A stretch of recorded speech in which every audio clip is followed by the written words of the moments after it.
Hello, MEGN300. This is just a quick tutorial on LabVIEW exercise 9 to help answer some of the questions that it seems to generate. The first thing I'm showing here is figure 7-4 from the instructions for this exercise. And I'd just like to point out that if you try and do the steps in the order of these enumerated arrows, you'll have difficulty because it's not very clear and the handout doesn't make a whole lot of sense. So instead of trying to just create this image right off the bat, what I'd like you to do is set up your SubVI tester to look exactly like I have it here in the top right corner. Basically what I've done is I've added the temperature warning SubVI, the one that I've created previously from exercise 8. I've also added the temperature or the thermometer demo and added this constant here and then sort of reorganized things so it's nice and neat to look at. You also notice I've wired up my errors, including going down here to this control, this optional control. What we could do in order to populate our weather data in here on the left, build the shift register, build our as the figure has it, the bundle by name right here, and then finish connecting all the wires and have the weather data out, is to simply begin by copying the clusters from my temperature warnings VI.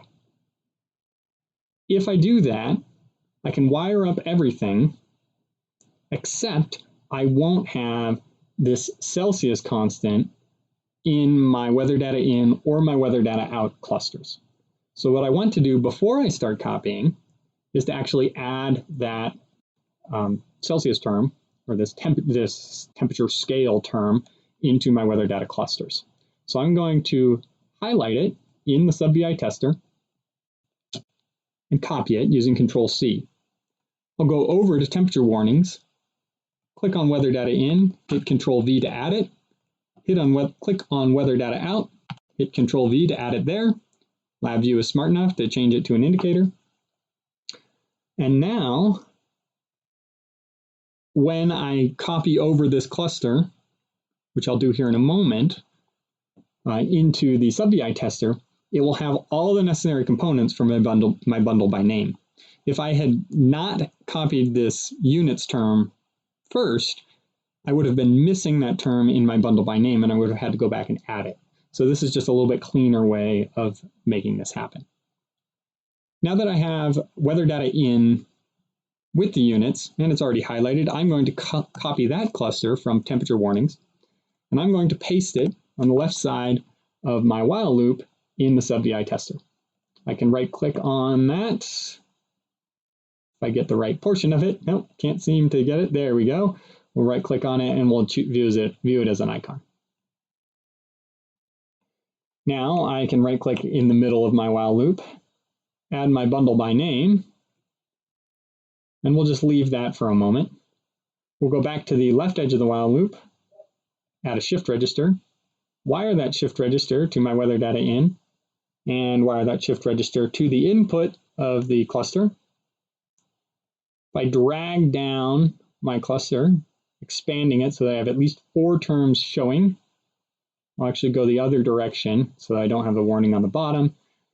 I can edit these terms once I have the operating tool, and I'll set the top term to units, so now everything matches the diagram in your handout.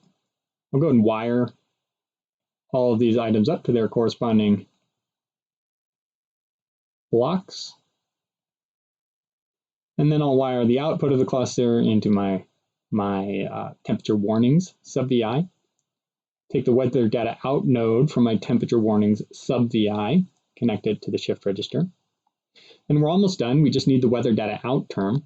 So what I'll do here is I'll actually copy the weather data out cluster from the front panel of my temperature warnings VI, Control-C, and I'll paste it on the front panel of my SubVI tester.